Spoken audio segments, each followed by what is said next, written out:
perkenalkan nama saya Stefania Darusari Agung, biasa dipanggil Fani. Saya duduk di bangku kelas 10 SMA.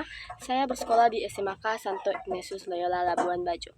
Hari ini saya akan menjelaskan riwayat hidup dan juga isi teori dari Ferdinand Taunis. Siapa sih Ferdinand Taunis? Ferdinand Taunis merupakan tokoh sosiologi yang berasal dari Jerman yang lahir pada tanggal 26 Juli 1855 di Oldenburg, Jerman. Ferdinand Taunis meninggal pada tanggal 9 April 1936 di Kiel, Jerman. Pendidikan dari Ferdinand Taunis, dia berkuliah di Universitas Humboldt Berlin, Universitas Tübingen, dan Universitas Bonn. Ferdinand Taunis berasal dari Jerman. Kedua orang tua Ferdinand Taunis bernama Ida Mau dan ayahnya bernama August Taunis. Pasangan dari Ferdinand Taunis bernama Maria Seitz. Maria Seitz lahir pada tahun 1894 dan wafat pada tahun 1936. Itu dia sekilas biografi dari Ferdinand Taunis. Hari ini saya akan menjelaskan apa saja sih isi teori dari Ferdinand Taunis. Simak sampai habis ya. Ferdinand Taunis merupakan tokoh sosiologi yang berasal dari Jerman yang teorinya mendamaikan konsepsi organik dan juga kontrak sosial masyarakat. Seorang pengajar di Universitas Kiel pada tahun 1881, Taunis paling dikenal lewat Gemsworth and Gesellschaft. Pada tahun 1887, Komunitas dan Masyarakat pada tahun 1957. Ia terkenal di Inggris Raya lewat edisi bahasa Inggris dari tulisan-tulisan filsuf abad ke-17 Thomas Hobbes. Konsepsi Taunis tentang kehendak merupakan inti dari sosiologinya.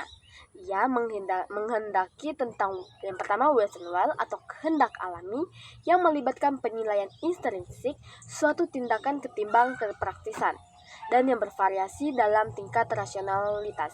Yang kedua Kurzweil.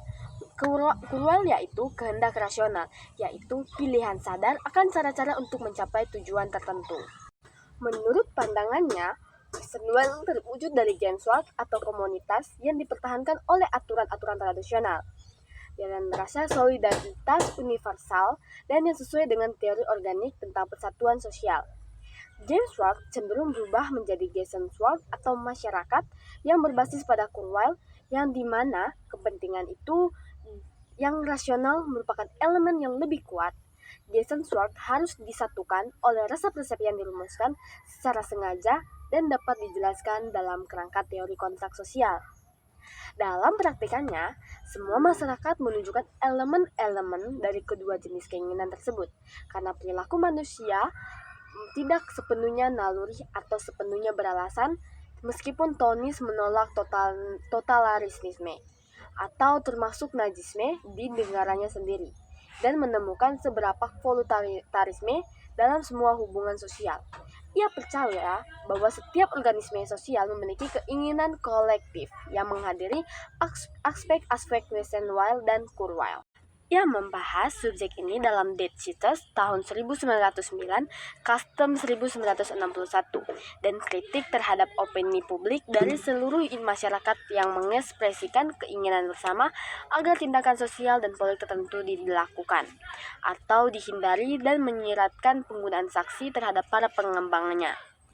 Pada tahun 1889, Taunis yang sebagian berutang gagasannya tentang Kurzweil kepada Thomas Hobbes menerbitkan edisi bahasa Inggris dari Behenworth dan Element of Law, Natural and Politics. Karya Hobbes keduanya diterbitkan ulang pada tahun 1928, yang ia juga menulis Thomas Hobbes Leben and Leder pada tahun 1896, Kehidupan dan Doktrin Thomas Hobbes. Teori Ferdinand Taunis, terutama yang dikenal melalui Gemsworth and Gesellschaft, membedakan dua jenis kelompok, sosial Gemsworth atau paguyuban dan Gesellschaft atau patenbayan.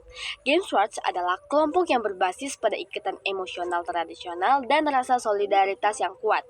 Sementara Gesellschaft adalah kelompok yang berbasis pada kepentingan rasional, kontrak, dan tujuan spesifik. Elaborasi. Gemsworth atau paguyuban memiliki ciri-ciri intim, privasi, dan eksklusif. Hubungan dari Gemsworth bersifat alami, tradisional, dan bersifat kekal. Contohnya, keluarga, desa atau kelompok sosial kecil dengan ikatan kuat yang dipertahankan oleh aturan-aturan tradisional dan rasa solidaritas universal. Yang kedua, Wessenwild atau yang terwujud dalam Genswald yang didasarkan pada keperasaan bersama dan tujuan yang sama. Gesellschaft atau patebayan memiliki ciri-ciri impersonal, rasional, dan berbasis tujuan yang spesifik. Dengan dalam Gesellschaft lebih formal, kontrak, dan berdasarkan kepentingan individu. Contohnya, perkantoran, organisasi, atau masyarakat urban yang besar berdasarkan tujuan yang rasional dan kepentingan individu. Kerawangan atau kehendak individu lebih menonjol dalam Gesellschaft. Masyarakat modern cenderung lebih bersifat Gesellschaft yang Tonis percaya bahwa perubahan sosial seperti industrialisasi dan urbanisasi menyebabkan peningkatan Gesellschaft dan penurunan Gemeinschaft. Selanjutnya, Ferdinand Tönnies dan perubahan sosial. Tönnies berpendapat bahwa masyarakat modern yang dipengaruhi oleh kapitalisme dan industrialisme cenderung lebih bersifat Gesellschaft dan mengurangi peran Gemeinschaft. Ia mengkhawatirkan hilangnya ikatan sosial dan kuat dan nilai-nilai tradisional dalam masyarakat modern yang dapat mengarahkan pada kesepian dan kehilangan identitas. Tönnies mengusulkan beberapa solusi untuk menjaga dan memulihkan Gemeinschaft dalam masyarakat modern, seperti revitalisme kehidupan, keluarga, dan pembentukan serikat pekerja. Nah, gimana? Itu saja teori-teori dari Ferdinand Tönnies. Bagaimana menurut teman-teman? Menarik bukan? Jadi, teori dari Ferdinand Tönnies memiliki kesimpulan, yaitu teori Tönnies yang memberikan kerangka sosial pemikiran yang berguna untuk memahami dinamika kelompok sosial dan perubahan sosial. Juga ia menyoroti pentingnya baik ikatan emosional dan juga tradisional atau Gemeinschaft maupun kepentingan rasional dan kontrak Gesellschaft dalam pembentukan struktur sosial. Jadi gimana? Jadi kita bisa tahu kan apa saja teori-teori dari Ferdinand Tönnies yang merupakan tentang teori yang mendamaikan konsepsi organik dan juga kontrak sosial masyarakat, dan kita juga bisa mengetahui tentang Gemeinschaft and Gesellschaft. Itu saja dari saya. Sekian dan terima kasih. Jangan lupa like and comment and subscribe. Bye-bye.